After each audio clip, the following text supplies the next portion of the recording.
네, 시간이 되었습니다. 다 같이 찬송가 1장과 10장으로 예배를 시작하겠습니다.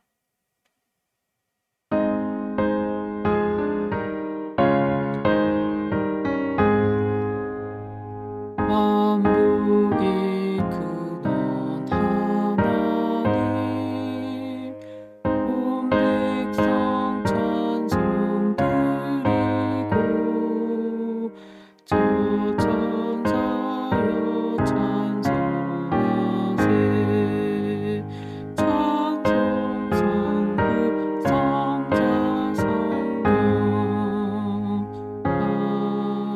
아멘.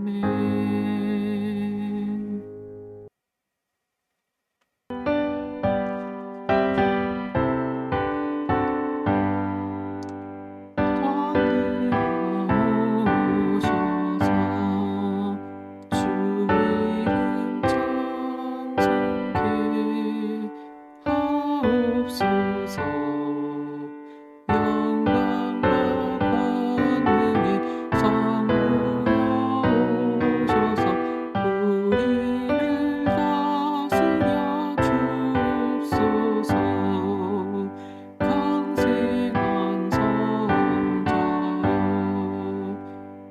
오셔서 기도를 들으소서. 택하신 백성들 복 내려주시고 거룩한 마음을 주옵소서. 위로의 주 성령 오셔서 큰 증거 주옵소서.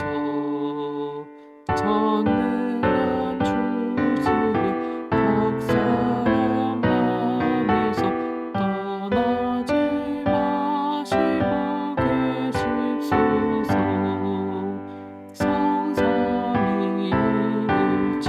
성삼위일체께 한없는 찬송을 드립니다. 존귀한 주님을 영광 중에 놓고 영원히 모시게 하옵소서.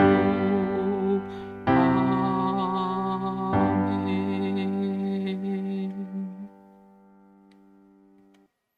할렐루야. 여호와는 나의 능력과 찬송이시요 또 나의 구원이 되셨도다. 의인의 장막에 기쁜 소리 구원의 소리가 있으며 여호와의 오른손이 높이 들렸으며 여호와의 오른손이 권능을 베푸시는도다. 하나님은 영이시니 예배하는 자가 영과 진리로 예배할지니라. 아멘. 사랑하는 형제 자매 여러분, 우리는 예수 그리스도를 통해 하나님의 전적인 은혜로 구원을 받았습니다. 이 시간 그 놀라운 은혜에 감사하며 죄악된 삶을 회개하고 하나님이 보시기에 아름다운 삶을 살아가도록 간절한 마음으로 기도하겠습니다.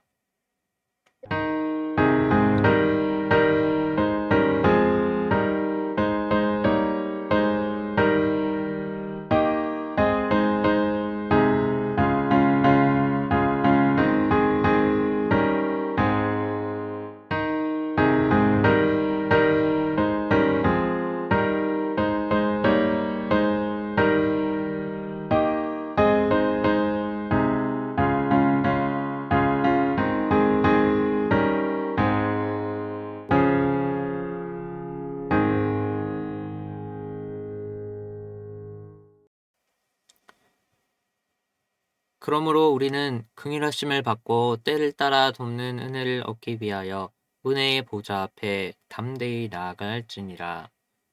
사랑이 많으신 주님, 이 놀라운 용서의 은총을 허락하신 것에 감사드립니다. 죄로 인해 잃어버렸던 구원의 기쁨과 감격을 회복하게 하신 것을 감사드립니다. 이제 우리를 다시 성령의 능력으로 충만하게 하셔서 죄악으로부터 승리하게 하시고 하나님의 자녀다운 모습으로 살아가게 하옵소서. 예수님의 이름으로 기도드립니다. 아멘. 다 같이 사도신경으로 신앙을 고백하겠습니다.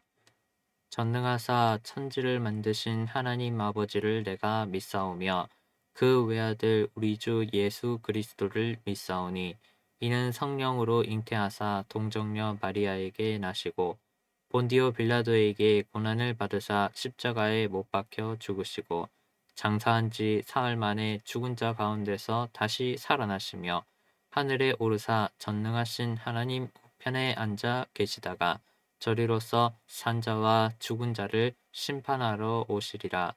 성령을 믿사오며 거룩한 공예와 성도가 서로 교통하는 것과 죄를 사하여 주시는 것과 몸이 다시 사는 것과 영원히 사는 것을 믿사옵나이다. 아멘. 이어 교동문을 낭독하겠습니다. 할렐루야. 하늘에서 여호와를 찬양하며 높은 데서 그를 찬양할지어다.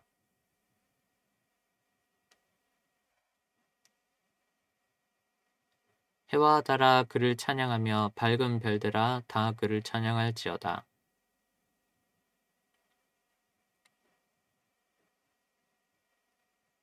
그것들이 여호와의 이름을 찬양함은 그가 명령하심으로 지음을 받았음이로다.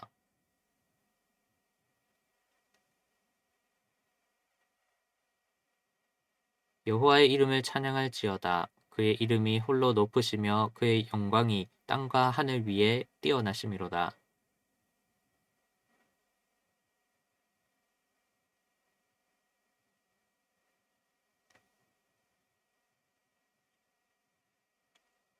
여호와의 영광이 나타나고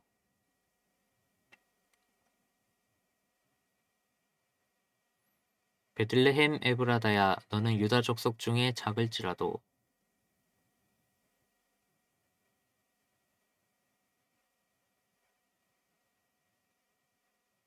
이는 한 아기가 우리에게 낳고 한 아들을 우리에게 주신 바 되었는데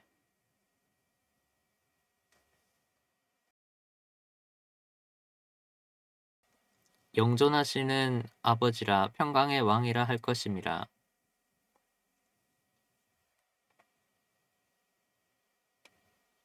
또 다윗의 왕자와 그의 나라에 군림하여 그 나라를 굳게 세우고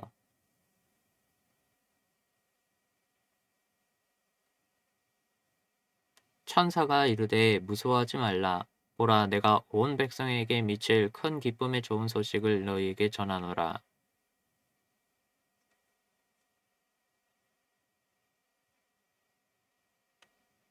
하나님께서 그를 사망의 고통에서 풀어 살리셨으니 우리 주 예수 그리스도로 말미암아 우리에게 승리를 주시는 하나님께 감사하노니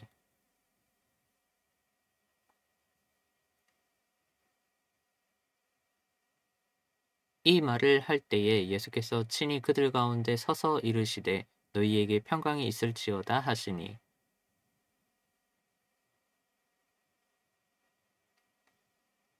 예수께서 이르시되 어찌하여 두려워하며 어찌하여 마음에 의심이 일어나느냐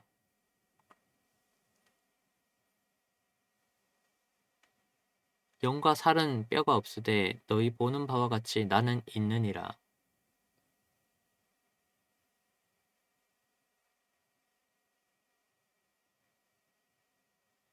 예수께서 이르시되 나는 부활이요 생명이니 나를 믿는 자는 죽어도 살겠고 무릇 살아서 나를 믿는 자는 영원히 죽지 아니하리니 이것을 내가 믿느냐.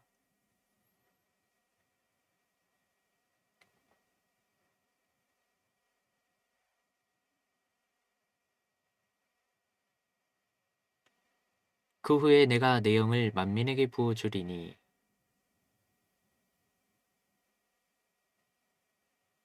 너희 늙은이는 꿈을 꾸며 너희 젊은이는 이상을 볼 것이며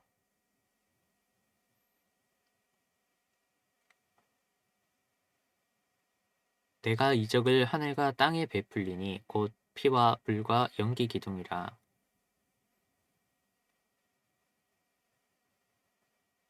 해가 어두워지고 달이 핏빛같이 변하려니와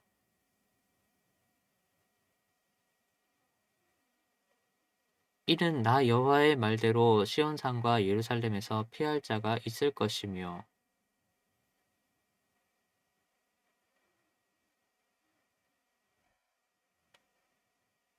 무릇 그리스도 예수와 합하여 세례를 받은 우리는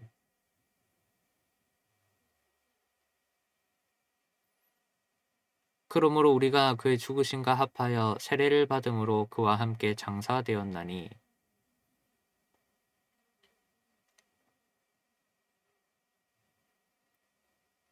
우리로 또한 새 생명 가운데서 행하게 하려 함이라.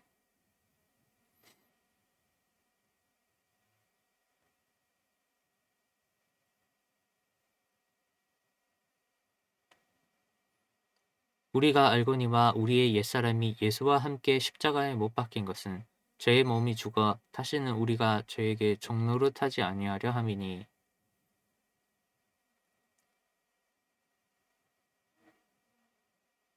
만일 우리가 그리스도와 함께 죽었으면 또한 그와 함께 살 줄을 믿노니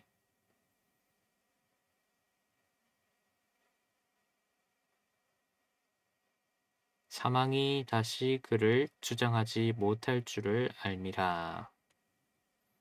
예수께서 이르시되 나는 생명의 떡이니 내게 오는 자는 결코 줄이지 아니할 것이요 나는 하늘에서 내려온 살아있는 떡이니 사람이 이 떡을 먹으면 영생하리라.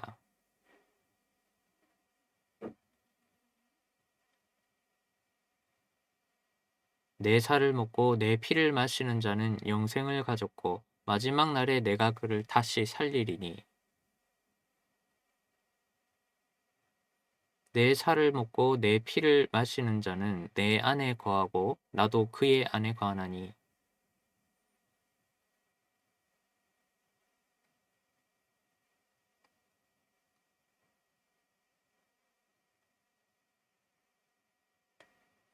새 계명을 너희에게 주노니 서로 사랑하라. 내가 너희를 사랑한 것 같이 너희도 서로 사랑하라.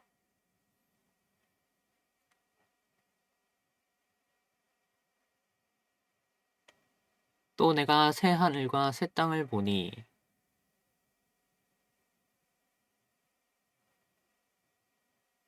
또 내가 보매 거룩한 성 새 예루살렘이 하나님께로부터 하늘에서 내려오니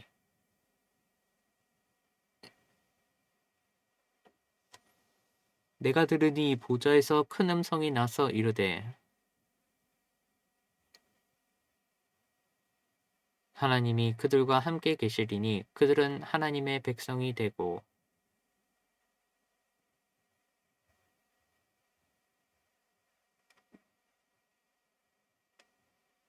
다시는 사망이 없고 애통하는 것이나 곡하는 것이나 아픈 것이 다시 있지 아니하리니 보좌에 앉으신 이가 이르시되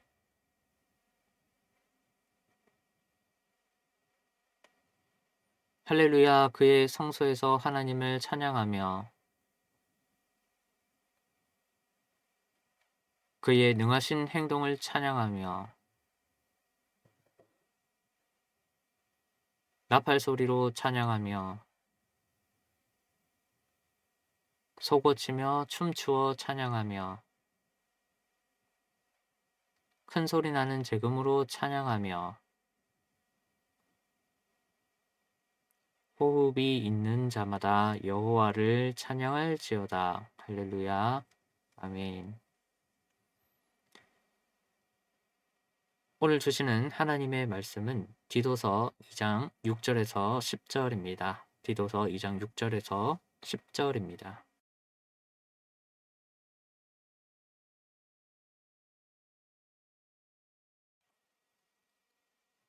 디도서 2장 6절에서 10절을 제가 봉독하겠습니다.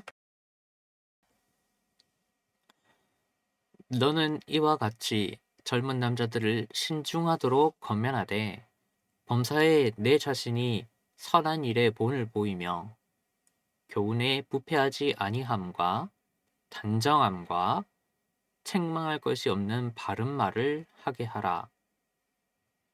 이는 대적자로 하여금 부끄러워 우리를 악하다 할 것이 없게 하려 함이라.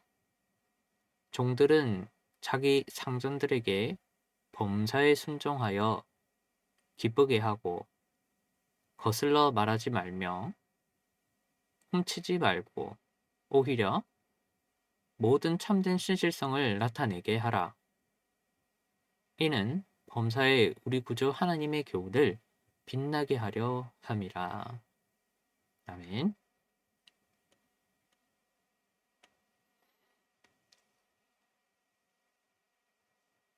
디도서 2장 6절에서 10절의 구문은 조금 어렵습니다.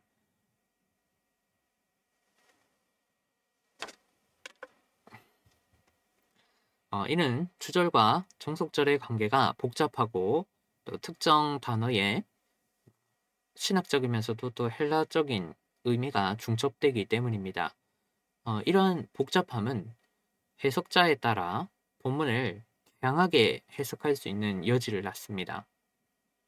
어렵기 때문이죠. 특히 이는 한글로 번역될 때 원어와 다르게 다른 언어로 바뀌기 때문에 더욱 그러합니다. 다양하게 본문을 해석할 수 있습니다. 오늘은 우리는 개혁신학을 토대로 디도서 2장 6절에서 10절을 해석할 텐데요. 대략적으로 2장 6절에서 10절까지 바울은 유대교적 정결주의자들을 극복하기 위해 젊은 남자들과 종들에게 요구되는 행위를 나열합니다. 이때 이 일부 행위는 몇 개의 경우 군데군데 있는데 앞뒤에 그 단어의 앞뒤에서 언급되는 그 행위에게 하나가 종속됩니다. 오늘은 그레데 교회를 튼튼히 세우려면 이라는 제목으로 네 번째 시간을 갖도록 하겠습니다.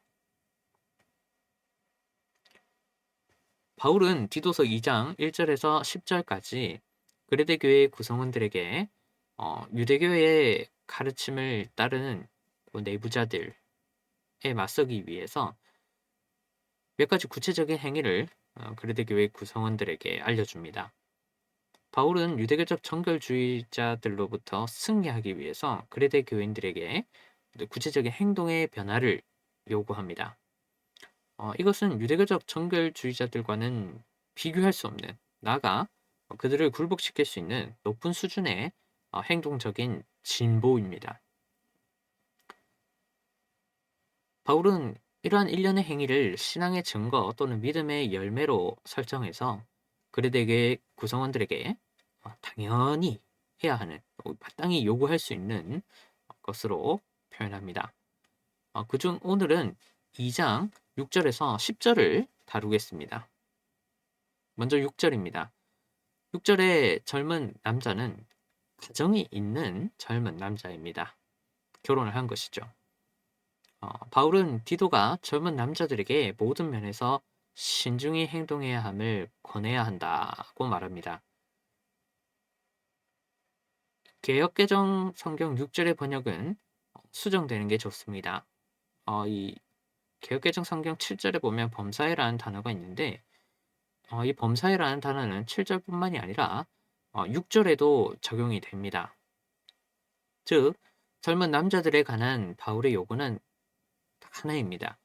바울은 앞서 그레데 교회 각각의 구성원들에게 요구한 사항들을 뭉뚱그려서 젊은 남자들에게 요구합니다. 바울은 이와 같이 범사에 신중해야 한다라고 말합니다. 6절은 군문론적으로 1절에 바로 연결됩니다. 바울은 늙은 남자 또 늙은 여자, 젊은 여자를 하나의 그룹으로 두고 또 젊은 남자 종을 또 다른 하나의 그룹으로 둡니다. 아마 그레데 교회에서 젊은 남자들은 이전에 언급한 여러 가지 그레데 교회 교인들에게 요구되었던 그 행동적 변화 또는 다양한 어떤 문제점을 다 가지고 있었던 것 같습니다. 바울은 앞서 요구한 행위들을 포괄할 수 있는 표현, 이와 같이 범사에 신중하도록을 이용해서 젊은 남자들에게 요구되는 사항을 가름합니다. 문맥적으로 그렇게 된 주요 원인은 젊은 남자들의 신중하지 못함에 기인합니다. 바울은 디도서에서 누군가에게 어떤 행위를 요구하기 전 그에게 부족한 어떤 특정 부분을 아주 집중적으로 전제하여서 지적을 합니다. 언급할 때 이 신중한 소프론이란 단어는 사려 깊은 또 분별력이 있는 이 신중하는 주로 감정적인 또 순간적인 충동을 억제해서 상황을 적절하게 판단하는 겁니다. 즉 신중함은 평소의 신앙생활을 포함해서 특히 유대교적 정결주의자들을 이 대면해서 상대하기 위해 아주 필요합니다. 잘못된 상황 판단을 바탕으로 생각 또는 감정을 쉽게 드러내는 사람은 유대교적 정결주의자들에게 요리되기 쉽습니다. 그레데 교회 남자들은 좋게 말해서 에너지가 넘쳤던 것 같습니다. 일반적으로 젊은 남자들은 좋게 말해서 에너지가 넘칩니다. 무엇이든지 자신감 있게 추진하고 모험적으로 난관을 헤쳐나갑니다. 이는 젊은 남자들이 가질 수 있는 장점입니다. 그런데 이는 그레데 교회의 젊은 남자들에게 그들이 처한 특별한 상황으로 말미암아 단점으로 작용할 수 있습니다. 바로 체계적으로 신앙 교육을 받지 못한 상황에서 말입니다. 상대적으로 젊은 남자들에 비해서 노련하게 준비된 유대교적 정결주의자들을 상대하려면 젊은 남자들의 자신감과 이 모험심은 조금 내려놓을 필요가 있습니다. 이것이 단점으로 바뀔 수 있습니다.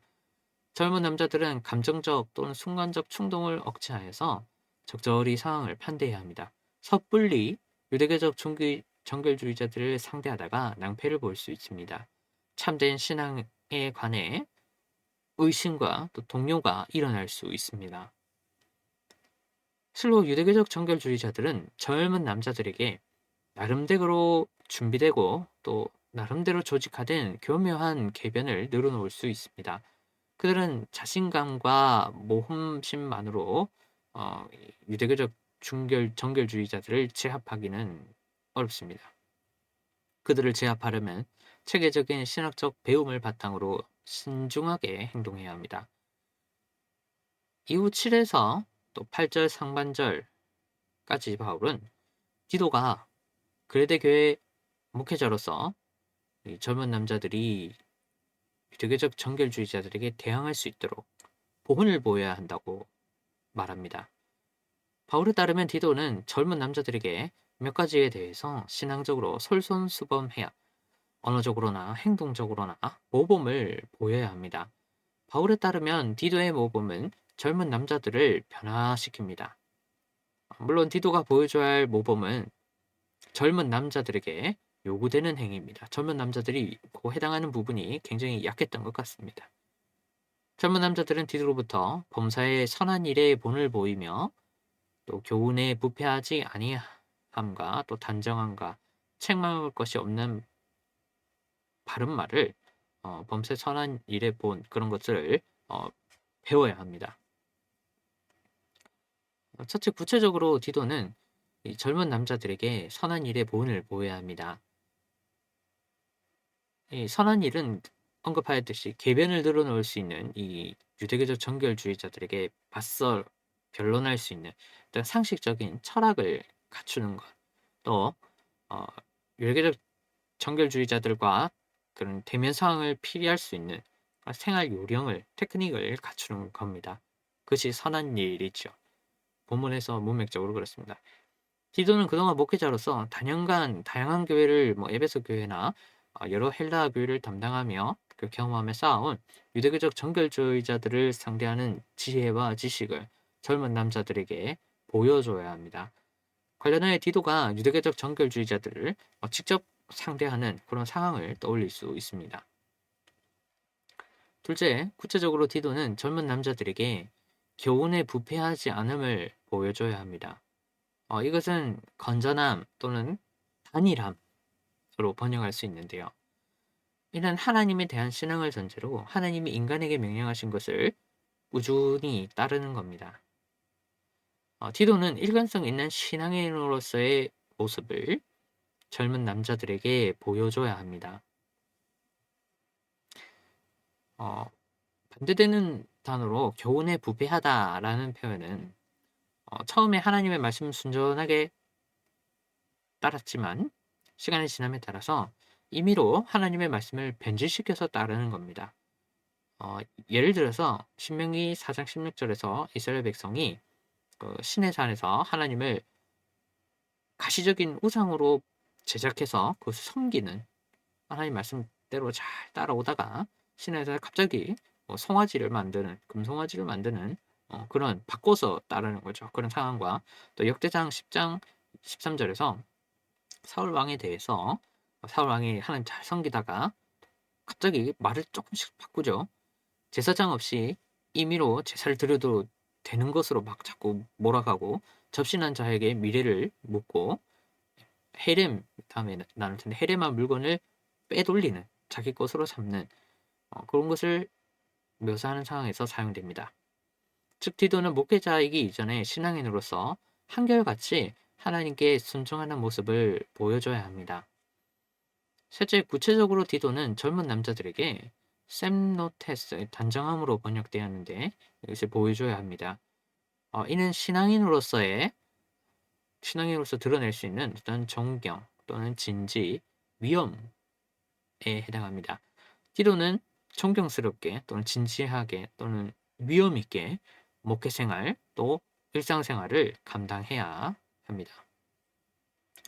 티도는 교회 안팎의 사람에게 노출되어 있습니다. 그는 그레데 곳곳을 돌아다니면서 활발하게 목회해야 합니다. 이는 디도가 범사에 그리스도인답게 적절히 처신해야 함을 의미합니다. 디도는 유대교적 정결주의자들을 포함해서 모든 비신앙인들에게 언어적으로나 행동적으로나 시비를 받지 않도록 주의해야 합니다. 물론 유대교적 정결주의자들이 특히 중요하겠죠. 문맥적으로. 특히 이 디도의 신앙생활과 목회생활은 그레데 교회 구성원들의 눈에 매우 잘 띄었을 겁니다. 디도가 교인들을 보지 못할 때에도 교인들은 디도를 보고 있었을 겁니다. 디도의 일거수일투족이 교인들에게 관찰되었을 겁니다. 실로 교회 밖에서도 그러하지만 특히 교회 안에서 구성원끼리 있을 때 목회자는 말과 행동을 특히 조심해야 됩니다. 교회 안에서 그렇죠. 특히 낱말은 새가 듣고 반말은 쥐가 듣습니다. 물론 목회자의 말은 이 새와 쥐가 더욱 잘 듣습니다. 저도 마찬가지죠. 목회자는 특히나 그럽니다. 디도는 교인들에게 귀감이 되도록 신앙생활에서나 목회생활에서나 진중해야 합니다. 물론 항상 진중하기가 참 어렵죠. 넷째, 구체적으로 디도는 젊은 남자들에게 책망할 것이 없는 바른 말을 보여줘야 합니다. 이는 디도가 넓은 신학적 식견과 관점을 전제로 누군가가 문제아가 가진 어떤 신앙적인 문제에 관해서 바르게 말해서 치료하는 겁니다. 넓은 신학적 식견과 관점을 전제로. 먼저 이 바르다라는 표현은 희귀에서는 영육 간의 질병에서부터 정상적으로 회복된 상태입니다. 곳을 묘사할 때 사용됩니다. 대표적으로 이는 이사야서 38장 22절에서 히스기야가 피부 종양으로부터 회복되는 상황에 사용됩니다. 하나님의 전적인 자비를 전제로 하나님과의 누군가의 관계가 영육 간에 회복되는 겁니다. 그럴 때 이 표현을 사용합니다. 또한 책망할 것이 없다는 이 말의 앞뒤가 맞아서 오류가 없음입니다.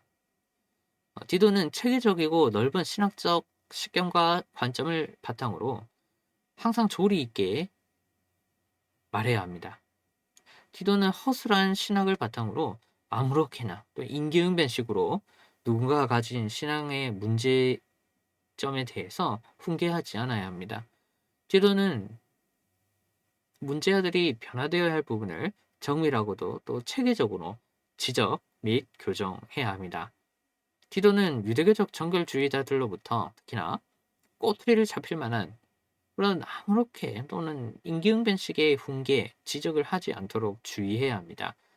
디도는 다양한 신학적 주제와 다양한 상황을 전제로 다양한 상황에 처한 다양한 성격의 신앙인들의 그 잘못을 통합적으로 또 지적, 또 교정할 수 있어야 합니다. 아마도 그레데 교회 젊은 남자들이 그렇게 준비되지 못한 상황에서 또 함부로 교훈을 주려는, 지적하려는, 교정하려는 다른 사람을 그런 시도가 있었던 것 같습니다. 이어 8절 하반절에서 바울은 디도가 범사에 내 자신이 선한 일에 본을 보이고 교훈에 부패하지 아니하고 단정하고 책망할 것이 없는 바른 말을 한다면, 그래서 젊은 남자들을 범사에 신중한 자로 디도가 변화시킨다면 대적자들 곧 유대교적 정결주의자들이 부끄러움을 느낄 것이고 우리 곧 그레데 교회 전체 구성원들을 쉽사리 비난하지 또는 정죄하지 못할 것이라 말합니다. 만약 젊은 남자들과 디도가 바울의 말대로 행한다면 유대교적 정결주의자들은 떠들어대던 악한 말을 그만둘 수밖에 없을 겁니다. 왜냐하면 그들의 양심이 부끄러움을 느낄 것이기 때문입니다. 유대교적 정결주의자들은 근원적으로 탐심에 근거하여서 말하고 행동했습니다. 그들은 그들에게 겉보기에 그럴싸한 종교적 행동을 유발했습니다. 우리 디도서 1절에서 살펴봤죠. 그러나 유대교적 정결주의자들은 그들의 양심이 차마 인정할 수밖에 없는 참된 신앙인의 말과 행위를 목격할 때 젊은 남자들과 또 디도의 참된 신앙일서의 말과 행동을 체험할 때 자기들의 내면에 탐심이 있음을, 더러움이 있음을 깨닫게 될 겁니다. 그들은 처절한 양심의 가책을 느낄 겁니다. 이에 그들은 결국 더 이상의 비난 또는 정죄를 하지 못할 겁니다. 이어 9절에서 10절입니다. 바울은 마지막으로 디도에게 그레데 교회의 종들에 관해서 말합니다. 핵심적으로 바울은 하나님에 대한 복종을 전제로 종들이 주인에게 어떤 행동을 해야 한다고 말합니다. 관련해 개역개정 성경 9에서 10절은 약간 오해를 할 수 있게 되어 있습니다. 9에서 10절의 주어는 종이 아닙니다. 9에서 10절의 주어는 디도입니다. 9에서 10절은 또 6절에 연결이 됩니다. 9에서 10절의 핵심 단어는, 이것을 이해하기 위해서 핵심 단어는 기쁘게 하는입니다. 이것이 키워드인데요. 9에서 10절에 이는 하나님을 기쁘시게 하는 것을 전제합니다. 단순히 주인의 마음을 기쁘게 하는 게 아닙니다. 즉 종들은 하나님을 기쁘게 하기 위해서 범사의 주인들에게 순종하고 또 범사의 주인들을 하나님을 기쁘게 하기 위해서 주인들을 범사에 기쁘게 해야 합니다. 관련하여 9에서 10절까지 바울은 그리스도인 종들이 하나님과 주인들을 기쁘게 할 수 있는 두 가지 구체적인 방법을, 그리스도인 종들이 그리스도인 주인에게 범사에 순종해야 할 두 가지 사항을 바울이 디도에게 알려줍니다. 물론 이 두 가지는 그레데 교회 종들에게 문제시 되었던, 그들에게 좀 보강되어야 할 그런 행동들이었습니다.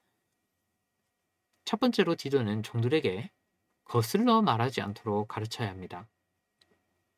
종들은 그리스도인 주인에게 반항하는 말을 삼가야 합니다. 중요한 것은 문맥이죠. 문맥에 따르면 그리스도인 종으로서의 부적절한 말이 그레데 교회에 창궐하려 합니다. 이것은 유대교적 교훈을 근거로 종으로서의 의무를 벗어던지려는, 주인의 명령을 거부하려는, 방종을 누리려는, 개인적 필요를 채우려는 말입니다. 극단적인 예로, 아주 대표적인 예로 그레데 교회 내부에 헬라인 그리스도인을 주인으로 둔 히브리인 그리스도인 종을 들 수 있습니다. 아마 유대교적 정결주의자들은 히브리인 그리스도인 종들에게 이렇게 말했을 겁니다. 정결법을 지켜야 올바른 신앙이냐. 정결법을 지키지 않는 자는 그리스도인이 아니야. 정결법을 지키지 않는 주인의 명령을 듣지 않아야지. 라고 깨었을 겁니다. 쉽게 말해 유대교적 정결주의자들은 자유를 갈망하는 종들의 심리를 활용했을 겁니다. 당시 그 히브리인 출신의 그리스도인 종들은 어렸을 적부터 유대교에서 자랐기에 정결법에 익숙했습니다. 히브리인 출신의 그리스도인 종들은 정결법을 상대적으로 잘 지킬 수 있었습니다. 헬라인 출신의 그리스도인 주인에 비해서 말입니다. 아마 어렸을 적부터 익숙했기에 잘 알고 있고 어떻게 행해야 될지도 상대적으로 잘 수행할 수 있었을 겁니다. 즉 유대교적 정결주의자들의 이 꾀임은 정결법을 잘 지킬 수 있는 자유를 갈망하는 히브리인 종들에게 아주 솔깃했을 겁니다. 이에 바울은 개인적인 탐심 또는 방종을 성취하기 위해 정결법을 수용 및 전파하려 한 그레데 교회 종들의 말을 지적합니다. 바울은 그들의 내면을 합리화시키는 도구로 유대교적 정결주의자들의 거짓말을 활용하려는 못된 종들을 지적합니다. 바울은 공동체의 파괴를 불러올 수도 있는 말을 하지 않도록 연약한 신앙인에 불과했던 종들에게 강건한 신앙적 가정의 말을 잘 따라야 한다고, 주인의 말을 잘 따라야 한다고 요구합니다. 두 번째로 디도는 종들에게 훔치지 말고 오히려 대신 모든 참된 신실성을 드러내야 한다. 이렇게 종들에게 말하도록 요구합니다. 디도가 그렇게 해야 한다는 거죠. 이때 이 신실성은 신앙에 근거한 믿음직함입니다. 즉 종들은 신앙의 물건을 훔치는 대신 일을 맡길 만한 그런 신앙인으로서의 믿음직함을 드러내어야 합니다. 이 훔치는 행위는 여기서 훔치는 행위는 좀도둑질입니다. 문맥에 따르면 그레데 교회 내의 종들이 그 주인의 사소한 물건을 꽤나 도둑질을 했습니다. 종들은 주인의 사소한 물건을 얼마든지 훔칠 수 있었습니다. 종들은 집안의 하급 실무자로서 집안의 모든 것을 알았습니다. 그들이 다 일을 처리했죠. 사실 종들에게 사소한 물건 좀 하나 훔치는 것은 어렵지 않았습니다. 증거가 있기가 어려웠죠. 종들은 얼마든지 훔칠 수 있었습니다. 특히 그것이 사소한 물건이라면, 비싼 그런 게 아니라 사소한 값싼 물건이라면 충분히 훔칠 수 있었습니다. 그냥 없어졌다 이렇게 말을 해도 되고, 또 실제 없어지더라도 주인에게 큰 문제가 사실 그렇게 되진 않았습니다. 물론 이는 그리스도인 주인을 모시는 경우에 해당합니다. 그리스도인 주인은 일반적으로 비신앙인 주인들과 다르게 종들을 함부로 대하지 않았습니다. 증거가 없으면 도둑질한 것 같은 의심이 들더라도 함부로 체벌하지 않았습니다. 이는 초대교회 그리스도인 주인들이 그리스도인 종들을 넓은 범주에서 가족으로 대했기 때문입니다. 당연히 비신앙인 주인들이었다면 아무리 사소한 것이더라도 만약에 그것이 물건이 없어진다면 매질을 당할 수 있었죠. 대부분 그러했습니다. 이어 바울은 10절 중반절에서 논의를 심화합니다. 바울은 그레데 교회의 종들이 더 이상 주인의 물건을 도둑질하지 않아서, 할 수 있는 일이지만 하지 않아서, 그냥 넘어갈 수 있는 일이지만 그것도 하지 않아서, 즉 사소한 부분에까지 양심적으로 행동해서 참된 신실성을 드러내야 함을, 신앙에 근거한 믿음직함을 드러내어야 함을 강조합니다. 그레데 교회 주인들로부터 신앙의 존재를 확인받고 큰 일을 맡긴 만큼 신뢰를 얻어야 한다는 거죠. 이 신실성이라는 단어가 그런 단어입니다. 바울은 종들에게 그리스도인으로서의 모습을 사소한 부분까지 양심적으로 행동함을 구원의 증거로 설정합니다. 바울은 사소한 부분에까지 양심적으로 행동하는 것을 믿음의 존재를 확인하는 계기로 설정합니다. 동시에 바울은 종들에게 사소한 부분까지 양심적으로 행동함을 주인으로부터 신뢰를 얻을 수 있는 계기로 설정합니다. 바울은 종들에게 평범한 신앙인 종들에게 요구되는 것보다 훨씬 높은 수준의 양심을 요구합니다. 주인을 감동시킬 수 있는 수준의 양심을 요구합니다. 그래서 주인으로부터 더 큰 일을 많이 받으라. 감당할 수 있도록 해라, 행동해라 라고 말합니다. 이어 10절 하반절에서 바울은 종들의 사소하고도 양심적인 신앙적 모범을 통해서 범사의 우리 구주 하나님의 교훈이 빛날 것이다. 문맥적으로 유대교적 정결주의자들에게 그것이 빛을 발할 것이다 라고 말합니다. 여기서 빛나게 하다는 보석에 빛을 비춰서 보석에서 예쁜 빛이 다시 밖으로 흘러나오는 겁니다. 즉 바울은 종들의 세밀하고도 양심적인 행동을 통해서 하나님의 말씀이 비신앙인들에게, 특히 문맥적으로 유대교적 정결주의자들에게 빛나는 보석과 같이 빛을 비출 것이다 라고 말합니다. 바울에 따르면 하나님의 말씀은 보석으로 비유됩니다. 또한 그렇습니다. 바울에 따르면 이 하나님의 말씀 누군가에게 빛을 발하기 위해서, 하나님의 말씀이 가진 아름다움을 누군가에게 전하기 위해서 어떤 방아쇠가 필요합니다. 종들로 말미암는 사소한 일에까지 적용하는 양심적인 행동이죠. 바울은 종들의 세밀하고도 양심적인 행동을 통해 비신앙인들에게, 특히 유대교적 정결주의자들에게 복음이 가진 아름다운 빛이 닿을 것이라 말합니다. 어두컴컴한 빛이 들어오지 않는 방에 오랫동안 들어가 있다고 칩시다. 정말 답답하고 힘이 들 겁니다. 그때 한 줄기 빛이 아주 좁은 문을 통해 들어오고 그 빛이 닿는 부분에 보석이, 특히나 예를 들어 다이아몬드가 놓여 있는 겁니다. 한 줄기 밝은 빛 아래에서 보석이 빛이나 없던 방을 환하게 영롱한 색깔로 비추는 겁니다. 아마 방에 갇혀있던 사람은 기뻐하며 그 빛으로 달려가서 그 빛을 소유하려 할 겁니다. 이와 비슷하게 바울은 이 종들의 행위를 통해 하나님의 말씀이 유대교적 정결주의자들을 포함한 비신앙인들에게 비춰질 수 있음을, 그들의 몸과 마음이 하나님의 말씀으로 적셔질 수 있음을 묘사합니다. 관련하여 10절 하반절에 이는 무엇 하려 함이라 라는 문구는 5절과 8절에 이는 무엇 하려 함이라 라는 문구와 수사학적으로 연결됩니다. 바울은 무엇 하려 함이라는 문구를 사용해서 5, 8, 10절에서 각각의 구성원들에게 요구되는 일련의 행위들의 신학적 결과를 반복하여서, 하지만 약간 각각 다른 뉘앙스로 묘사합니다. 그렇습니다. 바울은 종들의 세밀하고도 양심적인 행동을 통해 단순히 하나님의 말씀과 교회가 이 공격을 방어하는 수준을 넘어서 유대교적 정결주의자들을 공세적으로 변화시킬 수 있다고 알려줍니다. 바울은 신분이 비천한 종들에게 평범한 신분의 그레데 교회 그리스도인들보다 신분이 비천한 종들이 더 큰 일을 성취할 수 있다고 또 이 일련의 수사학적 표현을 통해서 강조합니다. 의도적으로 이러한 표현을 사용하는데요.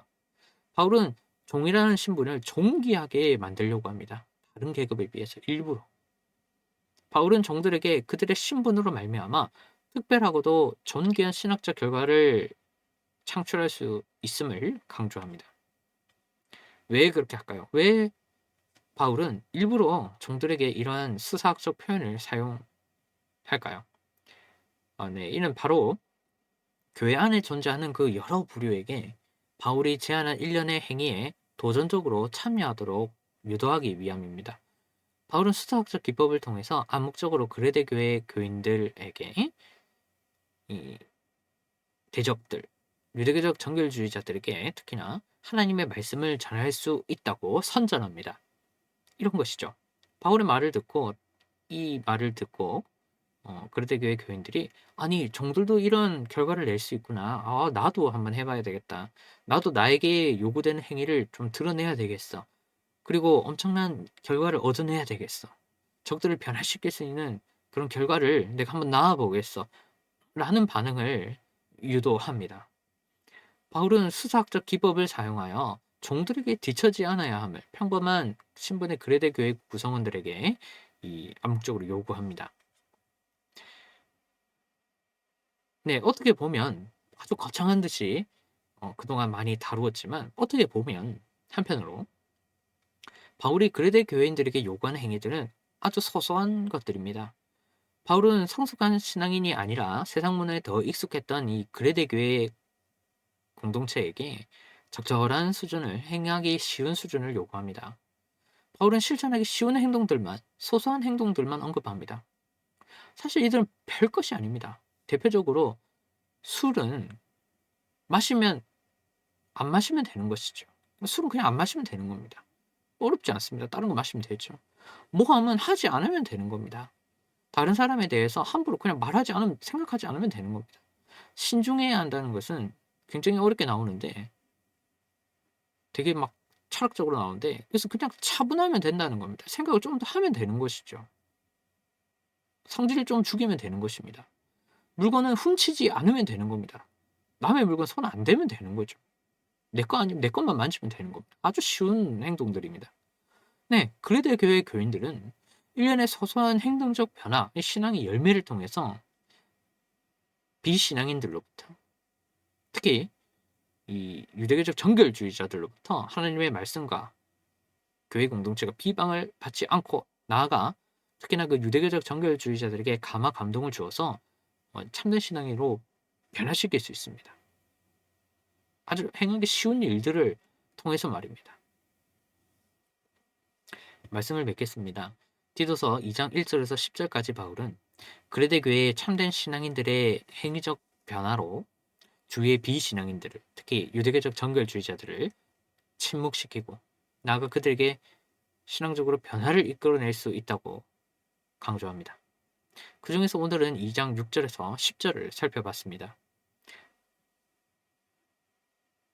오늘 본문은 특히나 유대교적 정결주의자들, 비신앙인 중에서도 유대교적 정결주의자들에게 초점을 많이 맞춘 구문들이 나오는데요.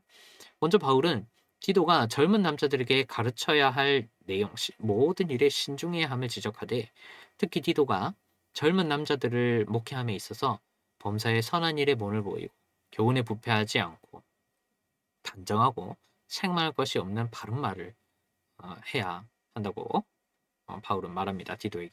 만약 그렇게 한다면 디도와 젊은 남자들이 그 요구된 행위를 드러낸다면 유대교적 정교주의자들은 스스로를 부끄러워하며 그레데 교회를 비난하지 않게 될 겁니다. 또한 바울은 디도가 종들에게 가르쳐야 할 내용을 지적합니다. 원론적으로 디도는 종들이 하나님을 기쁘게 해야 함을 전제로 범사에 자기 주인에게 복종하고 또 주인을 기쁘게 하도록 지도해야 합니다. 구체적으로 디도는 종들이 주인에게 거슬러 말하지 않고 주인의 사소한 물건을 훔치지 않도록 해야 합니다. 만약 그렇게 한다면, 종들이 요구된 행위를 드러낸다면 유대교적 정결주의자들은 참된 복음에 감화, 감동될 수 있습니다. 그래서 오늘은 이렇게 한번 기도했으면 합니다. 누군가가 교회의 이단적인 또는 잘못된 신학적 가르침을 유포할 때 범사에 신중하게 행동하게 하소서. 그리하여 그들로부터 하나님의 말씀과 교회가 비방을 당하지 않도록 나를 사용하소서. 또 범사에 하나님을 기쁘시게 해야 함을 기억하면서 나에게 주어진 모든 작은 일을 양심적으로 감당하게 하소서. 나의 구원받은 증거를 드러내고 또 나를 통해 이단적인 또는 잘못된 신학적 가르침을 유포하는 자들을 참된 신앙인으로 변화시키소서라고 이 시간 우리 잠시 기도하도록 하겠습니다.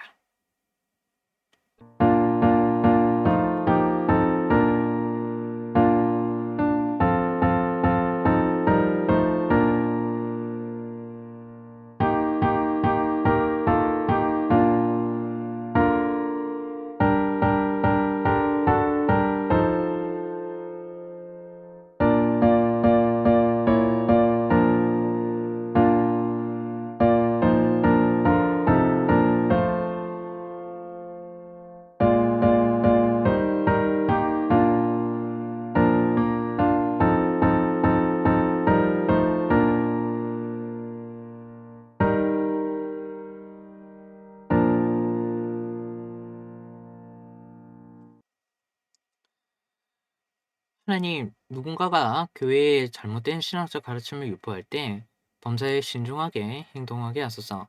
그래야 해서 그들로부터 하나님의 말씀과 교회가 비방을 당하지 않도록 나를 사용해 주시옵소서. 범사에 하나님을 기쁘시게 해야 함을 기억하며 나에게 주어진 모든 작은 일을 양심적으로 감당하게 하소서. 그래야 해서 구원받은 증거를 드러내고 또 나를 통해 나아가 잘못된 가르침을 유포하는 자들을 참된 신앙인으로 변화시키소서. 여러 가지 중요한 요구된 행위들을 잘 기억하게 또 그것을 실천할 수 있도록 도와주소서. 하나님 이 시간 또 간절한 마음으로 감사와 순종의 마음을 담아 예물을 드립니다. 이 예물을 기쁘게 받아주시고 하나님이 기뻐하시는 곳에 사용해 주시옵소서. 감사드리며 예수님의 이름으로 기도드립니다. 아멘. 네, 교회의 소식입니다. 주보 또 예배 안내 왼쪽 하단을 참고해 주십시오. 또 교회 소식 관련해서 또 내용을 쭉 참고해 주시고 하나만 말씀드리겠습니다. 추천 성경 안내입니다. 중학생 이상의 경우에는 이제 개역 개정 성경과 함께 또 다른 성경을 읽기를 추천합니다. 한글 성경으로는 다른 성경이 좋은데 이 판권 문제가 있어서 그 부분을 참고해 주시고 영어 성경으로는 뉴 킹 제임스 버전 또는 The English Standard 버전 NKJV 또 ESV 성경을 추천합니다. NIV 같은 경우에는 의역이 많이 되어 있기 때문에 별로 권하고 싶지 않고 또 이 두 가지 추천드린 경우에는 문맥이 잘 반영되어 있습니다. 직독직해를 하되 문맥이 잘 반영되어 있습니다. ESV는 문맥이 조금 더 강조되었고 뉴 킹 제임스 버전 같은 경우에는 직독직해가 좀 더 강조되어 있습니다. 두 개의 영어 성경을 사용하면 또 성경의 원래 의미를 조금 더 잘 파악할 수 있습니다. 그 원어 성경을 또 적절하게 번역해 놓은 것으로서 또 이 주보의 요 세 가지 성경, 바른 성경, NKJV, ESV를 참고하시기를 바랍니다. 네, 이상입니다. 다 같이 찬송가 29장으로 예배를 마치겠습니다.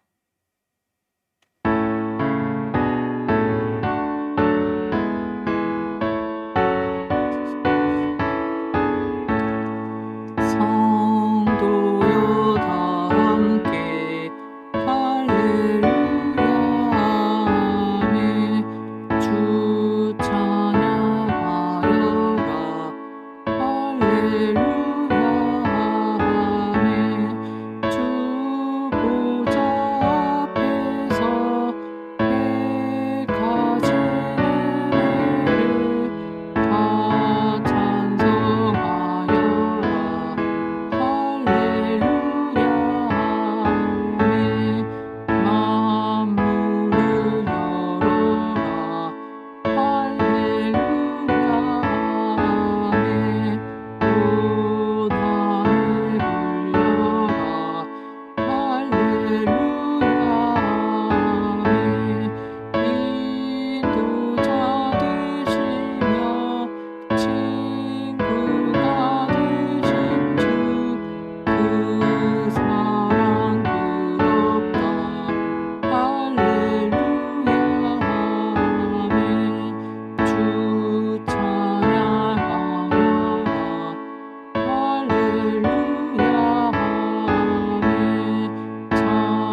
이제는 우리 주 예수 그리스도의 은혜와 하나님 아버지의 극진하신 사랑하심과 성령님의 함께 하심이 오늘 말씀을 듣고 실천하길 원하는 모든 사람들 머리 위에 이제로부터 영원토록 항상 함께 있을지어다. 아멘.